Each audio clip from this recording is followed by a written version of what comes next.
कितने करीब मेरे साईं।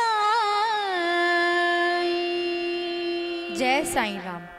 कितने करीब मेरे साईं शीर्षक के अंतर्गत साईं भक्त दीदी एक ऐसे साईं दरबार से संबंधित साईं कृपाओं को श्रवण कराएंगी जहां स्वयं साईं आकर विराजे हैं, जहां केवल साईं भक्तगणों को लेकर नौविधा भक्ति का पालन किया जाता है। जय साईं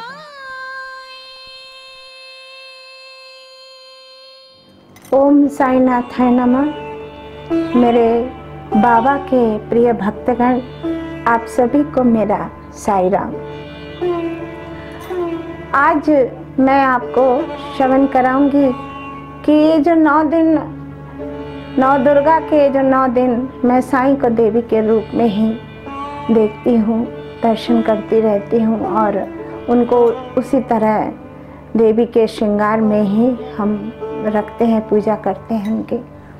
तो सर्वप्रथम हम आप सभी साईं भक्तगणों को आपके 9 वर्ष के उपलक्ष्य में बाबा से ये प्रार्थना करते हुए कि बाबा सभी को आप सुखी रखें, बहुत बहुत शुभकामनाओं सहित आप सभी को बार बार बधाई तथा नवरात्रि की भी बधाई।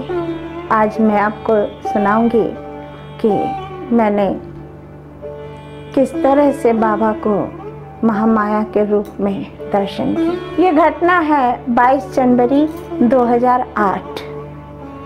बाबा की कृपा से मेरे एकमात्र बेटे की शादी कोरबा में तय हो गई थी और हमारे समधी और समधन बार बार कह रहे थे कि एक बार कोरबा आइए और घर बार सब देख के जाइए।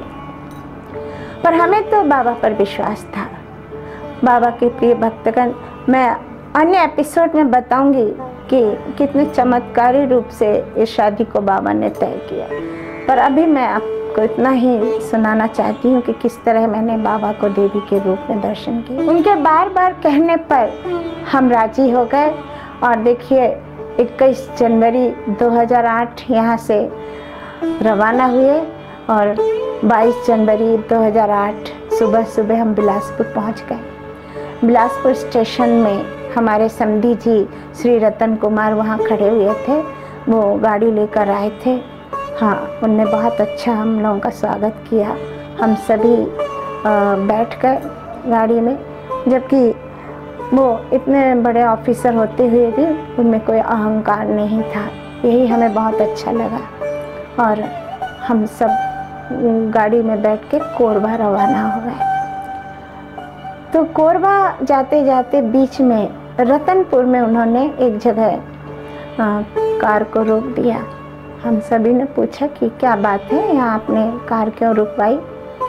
कहने लगे यहाँ महामाया शक्तिपीठ है, लोग दूर दूर से आते हैं दर्शन करने, चलिए आप लोगों को भी दर्शन करा दें। मैं तो बहुत प्रसन्न हो गई कि महामाया दर्शन करूँगी मैं, कितनी आश्चर्य की बात। वैसे मैं साईं के अलावा बिल्कुल और कहीं भी दर्शन के लिए इच्छुक नहीं रहती हूँ, पर महामाया के सामने से निकल रहे हैं और महामाया दर्शन करने की इच्छा हुई मुझे।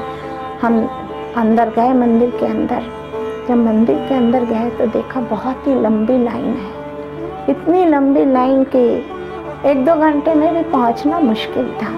सबसे आखिरी में हम खड़े थे, मैं, मेरे पति, मेरा बेटा और मेरे समधी रतन कुमार जी खड़े थे। तो देखिए उस लाइन में इतने पीछे खड़े थे, मैं खड़ी खड़ी सिर्फ बाबा से ये कह रही थी कि बाबा इतने दूर जबलपुर से आए हैं और आपने मंदिर तक हमें ले आए हैं, मगर हम तो महामाया के दर्शन कर ही नहीं पाएंगे क्योंकि उतना वक्त भी नहीं है और कहाँ हम कितने पीछे खड़े हैं। आज तो हमें दर्शन होगा नहीं और दोबारा हम आएंगे कि नहीं, कोई ये पक्का नहीं है कि दोबारा हम आएंगे, तो दर्शन तो होगा ही नहीं। तो हे साईं, हम महामाया के रूप में आपको अब नहीं देख पाएंगे। एक तो हम ट्रेन से आए हैं, वस्त्र अस्वच्छ है, दूसरी बात हम इतने पीछे खड़े हैं कि कोई चांस ही नहीं है दर्शन करने का। मैं मन ही मन कह रही थी और इतने में आरती प्रारंभ हो गई। तो मैंने देखा कि एक बहुत ही लंबा चौड़ा और अच्छा ताकतवर पुजारी जी पूजा कर आरती कर रहे थे। आरती करते करते अचानक उन्होंने मेरे तरफ देखा और मुझे इशारे से बुला रहे हैं। तो मैंने सोचा, और हम सभी ने यही सोचा कि वो पीछे किसी को बुला रहे हैं, क्योंकि हमसे कोई परिचय तो है नहीं, हमें क्यों बुलाएंगे। पीछे मुड़ के देखा तो हमारे पीछे और कोई था ही नहीं, हम ही लोग थे। तो हम बड़े आश्चर्य पड़ गए कि क्यों बुला रहे हैं हमको। फिर भी हम गए नहीं, क्योंकि हमें कुछ मालूम नहीं है जाए कि नहीं जाए, यही सोच रहे थे। इतने में उतर के आ गए, एक दूसरे पुजारी जी के हाथ में आरती पकड़ा कर उतर के आ गए और बिल्कुल मेरे करीब आके खड़े हो गए। तो मुझे इशारे से कहने लगे कि मेरे साथ आओ। मैं चुपचाप उनके साथ चली गई, क्योंकि मुझे भी एक कोई शक्ति मुझे खींच रही थी। मैं पुजारी जी के साथ चली गई और जाकर मैंने देखा कि उन्होंने साक्षात महामाया के सामने मुझे ले जाकर खड़ा कर दिया। उन्होंने एक जासून का फूल मेरे हाथ में दिया कि आरती के बाद माँ को चढ़ा देना। मेरे रोंगटे खड़े हो गए, मैं धन्य हो गई। माँ ने मुझे बुला लिया, मेरे दिल की बात साईं ने सुन ली और साईं ने महामाया के रूप में मुझे यहाँ दर्शन दिया। मैं धन्य हो गई। मैं अपने आप को बहुत भाग्यवान समझ रही थी। मैं साक्षात माँ को दर्शन कर रही थी। उस समय मेरे दिमाग से सब कुछ निकल चुका था कि मेरे वस्त्र गंदे हैं, कि मैं दर्शन करने लायक हूँ कि नहीं हूँ, सब कुछ निकल चुका था।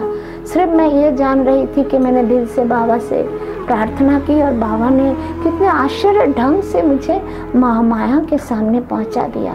ऐसा कभी होता नहीं है कि इतने पीछे भक्त खड़े हैं और पुजारी जी, अनजान पुजारी जी, उन्हें बुला लिया। ऐसा कभी होता नहीं है, पर मेरे साथ हुआ। उस दिन मैं मान गई कि बाबा मेरे साथ सदा रहते हैं। देखिए, मैं आपको साईं सच्चरित्र की वो 2 लाइन सुना रही हूँ कि जो अनन्य भाव से बाबा के शरण में आते हैं और जिन्होंने दिन रात ही उनका ध्यान किया, उन्हें उनसे अभिन्नता प्राप्त होती है। ये अध्याय 18 और 19 का है। आप देखिएगा बाबा के प्रिय भक्तगण, मैं आगामी एपिसोड में अन्य दर्शन बताऊंगी। साईं के कितने दर्शन हुए मैं आपको सुनाऊंगी। आज्ञा दीजिए। ओम साई राम। साचो ते